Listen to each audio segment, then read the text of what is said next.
Hello, Pisces. This is Casey. I'm here to do your August 15th to 31st love reading for August 2020. And we're going to do different layout this time. We'll lay out 3 different lines for 3 different scenarios. It's kind of like in astrology, there's the early, middle, and end. So they're different time frames. But, because everybody may be going through something at a different space and time, okay? So the first layout is 6 of coins. This seems to be coming up for a lot of the signs. There needs to be a more of an even give and take in the situation, okay? But we have new beginnings of communication, something that could be very passionate, very creative, okay? And there are lots of choices and decisions. Now, in this card, I like it because all those choices that are decisions are leading to the rainbow and to the happy home, okay?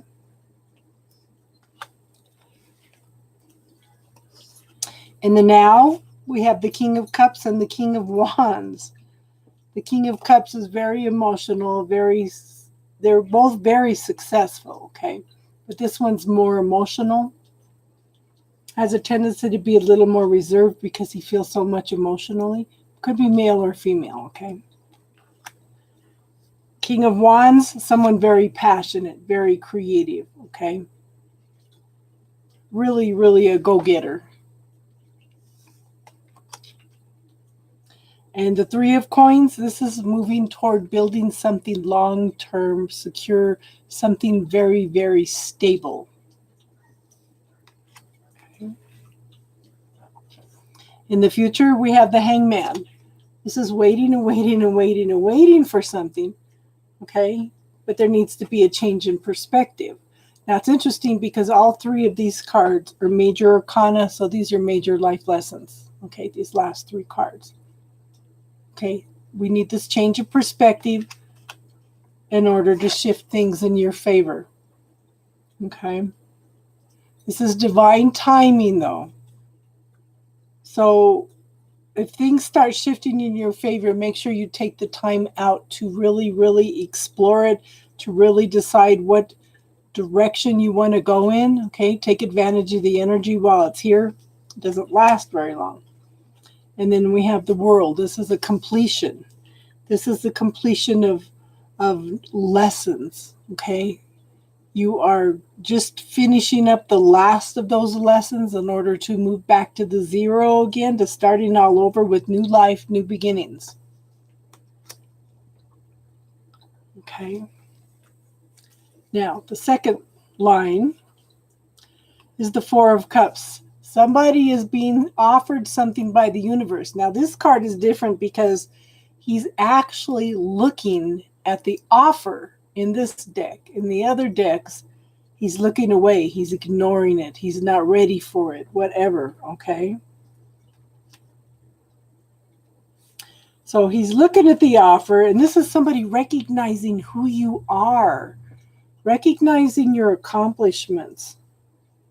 This is forward movement to victory. And then we have the 10 of Wands. You are done carrying everybody else's burdens. Okay?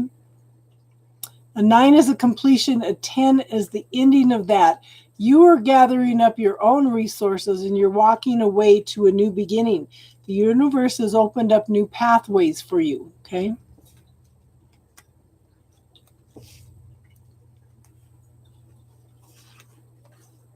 In the now, choices, decisions. Okay? What's going to bring that happiness? What's going to bring that love into the heart? Make some choices and decisions for you. You know? And then we have the Moon.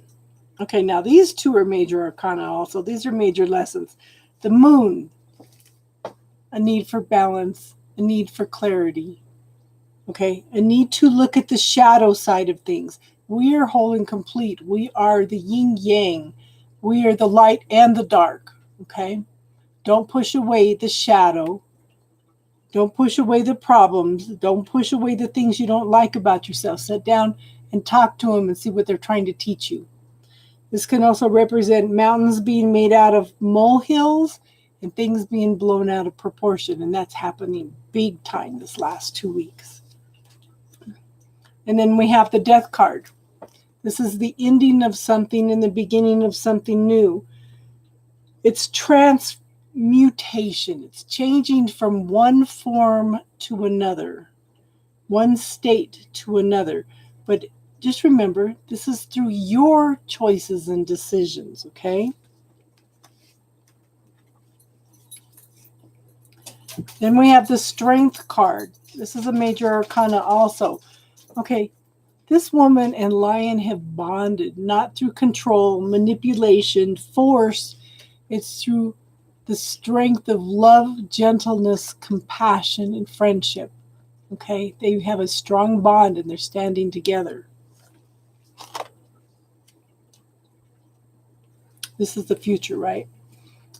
And then we have the Five of Wands. This is conflict, competition. Somebody being stuck in their head can't make a decision or choice because they're focusing on the past. Okay? If you stay stuck in the past, you're not going to see the potential here. There's 2 full cups just waiting for him to acknowledge it. We get so stuck in the past or so stuck on focusing on the future, we forget to live in the now. The past and the future are irrelevant to that we are living in the now. Okay? There is only the now. You can set goals, you can and work toward goals, but as long as you're focusing on the past. So reframe that thinking process to the potential for the things that you want in your life, okay? So that was line 2. Line 3, we have, in the past, we have the Four of Swords. Someone needed to take a break. They've been defensive. They've been under so much stress and everything for so long.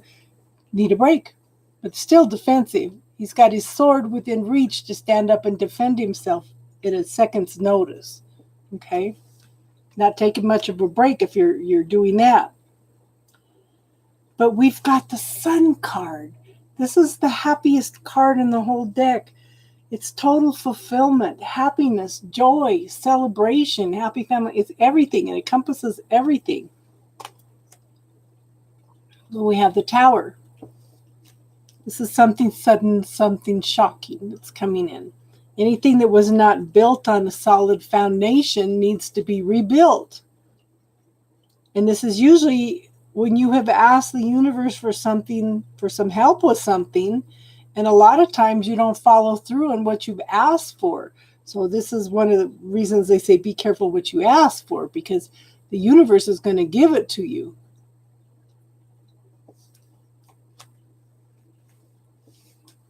In the now, we have the Empress.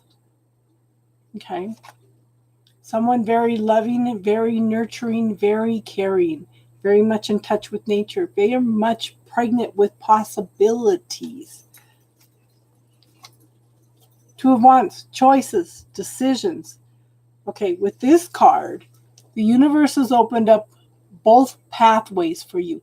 There is no right or wrong. It's just making a choice which one is better for you. Don't let anybody else influence you. Tap into what is best for you. Okay, the universe has opened up both pathways for you. And then I have the Nine of Pentacles. This is a woman that has planted seeds. She knows how to manifest what she wants.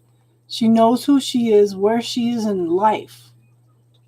Very much in touch with nature, enjoying life. Okay? The harvest is not quite there, but it's coming.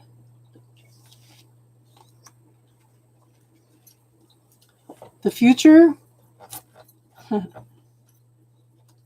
we have the Death card again. That was the last one too, huh? So I said it can be different time frames for different people. Death card, transformation, change. Okay?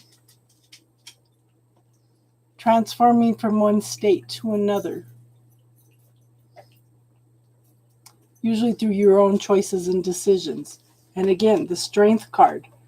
Tap into your own love, compassion, gentleness, okay? And form that bond. Because again, the seeds have been planted. It's taken a long time for it to get to the tree to be mature enough in order to bring in the harvest. The harvest is almost ready. The thing is, you're still stuck in your head. You still need to make some decisions and choices around the situation, okay? So that is the love reading for Pisces for the 15th to the 31st. Please let me know if you like this or not. If not, we'll go back to the old format. But it just seems, I don't know, they tell me, oh, you're so accurate. And then I keep thinking, I think the universe has to change what people are hearing. Because everybody's different, you know? The universe has to be changing what everybody else is hearing in order for it to be accurate for so many people. It's like we can't all be going through the same thing at the same time. So I decided to try a different format. So it's up to you to let me know whether you like it or not, okay? Friday nights are spiritual talk.